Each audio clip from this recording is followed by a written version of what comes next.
Pégase, le cheval ailé. Fils de Poséidon, le dieu des mers, et de la gorgone Méduse aux cheveux de serpent. Pégase vit tranquillement dans l'Olympe, où il a la tâche sacrée de porter le foudre de Zeus. Le foudre est un faisceau de dards enflammé en forme de zigzag représentant la foudre. Jusqu'au jour où Athéna, la protectrice des héros, va aider Bellérophon à dompter Pégase. Dompter Pégase? Mais pourquoi? Bellérophon? Mais quel drôle de nom! Bellérophon, prince de Corinthe, tua un jour accidentellement un homme nommé Belléros. C'est pourquoi on appela Bellérophon par ce nom, car Bellérophon veut dire tueur de Belléros. À la suite de ce meurtre, Bellérophon dut quitter la ville et alla à Tirynthe, où le roi de cette ville l'accueillit. Mais la femme du roi tomba amoureuse de Bellérophon, qui refusa ses avances. Celle-ci, pour se venger, fit croire à son mari que Bellérophon lui faisait du charme.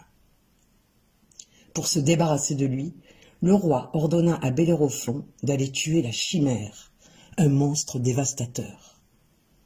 Le roi était persuadé que la tâche étant impossible à réaliser, Bellérophon disparaîtrait pour toujours. La chimère, dont le nom signifie chèvre, est une créature hybride. Elle se présente comme un lion. Sur son dos, elle a une tête de chèvre qui crache du feu, et sa queue se termine par un serpent. Sa peau est indestructible. Athéna va alors aider Bellérophon dans cette tâche si difficile à accomplir. Pour cela, elle va d'abord l'aider à dompter Pégase. Pour y arriver, elle confie au jeune homme une bride en or. Alors que le cheval fabuleux s'abreuve à l'eau d'une source, Bellérophon en profite pour lui passer la bride au cou et monter sur son dos. Grâce à cette monture divine, le héros va peut-être pouvoir combattre la chimère. Le premier assaut du héros, monté sur le cheval et les Pégases, est hélas un échec. En effet, son épée ne parvient pas à entailler la peau de la bête. Alors, sur les conseils d'Athéna, il fixe au bout de sa lance un gros morceau de plomb qui, plongé au fond de la gueule en feu de la chimère, fond et brûle tous les organes de l'animal. Victorieux, Bellérophon revient près du roi. Celui-ci, furieux, lui ordonne d'aller combattre les Amazones, qui sont de terribles guerrières. Grâce à Pégase, il réussit à sortir vivant du combat. Il revient, et on la voit alors combattre une tribu de guerriers très féroces, qui seront tous vaincus par Bellérophon, grâce bien entendu à Pégase. Après tous ces exploits, Bellérophon retourne à Tirynthe, mais cette fois-ci pour se venger de la reine. Celle-ci, prenant la fuite sur le dos de Pégase, essaye de fuir sa colère. Mais Pégase, ami de Bellérophon, fait une énorme ruade dans les airs et la laisse tomber dans la mer, où elle se noie. Bellérophon, dont les exploits l'avaient rendu un peu trop sûr de lui.